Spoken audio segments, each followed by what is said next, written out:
My biggest fear is it's not going to be with the Pirates. I think if he gets relatively good, I'm just afraid. Well, that's a long way off. Are going to want him traded. Yeah, but that's so far down the road. I mean, he's 22.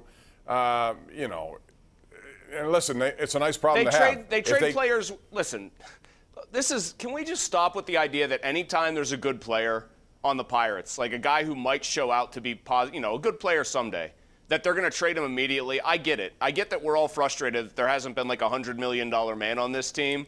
But say Ke'Bryan Hayes is every bit as advertised, they're going to try to keep him for as many years as humanly possible. With, obviously they're not going to sign him to a Mike Trout deal or something like that. But they're not going to just trade a 22-year-old kid because that's the joke you want to make about the Pirates. If he's good and he's 27 or 28 here, then yes, they probably will trade him to try to reload the system. Do people not notice what, the Rays do? Who does Blake Snell play for now? Not the Rays. This is just how it's done. It drives me crazy. Yeah, but it is in the case of Hayes, if he does live up to the hype, then at some point they will trade him because they're not going to be able to give him what he wants unless they meet him at a higher price. And I'm not suggesting at all, because I look at a guy like Miguel Cabrera, since they're playing Detroit, or any of these guys who've signed long-term, Albert Pujols. Eventually, it's backloaded with money that is going to be wasteful. None of those guys will make a difference on their teams now, or haven't been for the last 3 or 4 years, because they just get too old and not worth the money. At the time when you sign them, it looks good. Pirates won't do that, nor should they. But what they should do, though, is when you get a guy, let's say Hayes is a really good player. Not great, but a really good player. You should try to ink him as long as you can, even beyond his arbitration years. And I think that would be the first sign that they're doing something beyond what they normally do. And I would look for that sign, because I haven't seen it yet with anyone. Well, I think the key here is if they try to lock a guy up beyond arbitration and buy out a year or two of free agency. The McCutchen deal was such an outlier because it was such an obviously team-friendly deal where they clearly bought out and price controlled the best years by far of his career. At some point, they're going to have to try to do that with a guy and pay something more like the going rate for that kind of thing. Like when Trout did it with the Angels, I think it was $145 million to buy out a couple years of his free agency. Now, he's a once-in-a-generation player, but still, you get my drift here. Mm-hmm. You probably have to go into 9 figures to actually do that and have it be attractive to a legitimately very good player anymore. Right, and that's a very reasonable deal, I think, even for the Pirates, but they have to make the choice. They can't just say, no, we can't afford it. No, you make the choice to do it. Let's go to Guy in Ligonier. Hey, Guy, how you doing? Hey, appreciate the call. Sure. Najee Harris, Franco Harris. Coincidence, same size, big time. I think we need them. Well, a lot of people agree with you, but I still want to go offensive line. I've said that from the beginning, and I still believe it. I think 2 of their first 3 picks should be offensive line.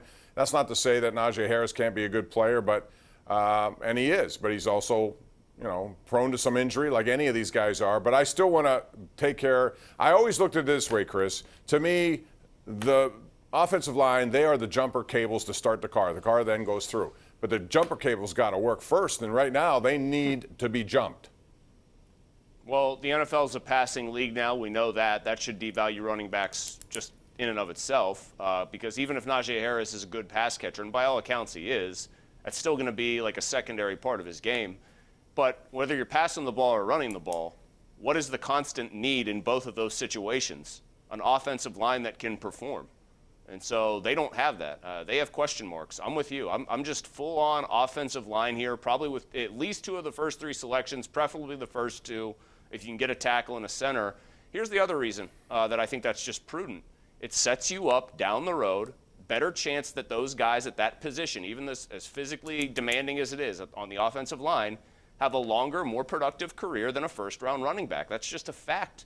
Yeah. I don't know. That's such a short-term, short-sighted way of looking at things from a team-building standpoint if you take a back in the first round. Right, and if any of those backs were looked at as, and I won't even bring up names like Richardson, who was supposed to be this, where was he picked, like in the top 5, if I remember, somewhere up there. Mm-hmm. And he was nothing, as it turned out. And that's not suggesting that any of these guys are going to be that, but if they're that good, they're probably going to be selected a lot higher than where the Steelers are picking. We'll see what happens, but it's going to be phenomenal next week to find finally the first round after all this talk is going to happen on Thursday, then rounds 2 and 3 on Friday, the rest of it on Saturday. Let's go to Mike in Blairsville, who joins us right now on the Nightly Sports Call. Hey, Mike. Hey, gentlemen. How you doing tonight? I had a question about Evgeny Malkin. Hmm? He hasn't played a full season probably in the last 5 or 6 years now. And I was just wondering why the Penguins don't trade him for 3 or 4 guys that could play the whole season.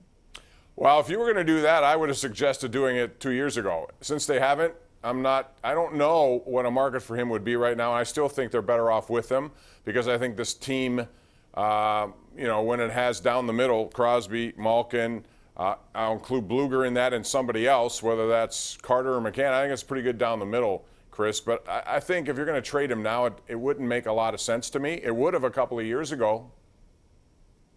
Well, I mean, who are these hypothetical 3 or 4 guys that'll play 82 games of hockey? Are they 30 goal scorers on the wing? Is another one of them a brilliant two-way center? Is one of them a top pair defenseman?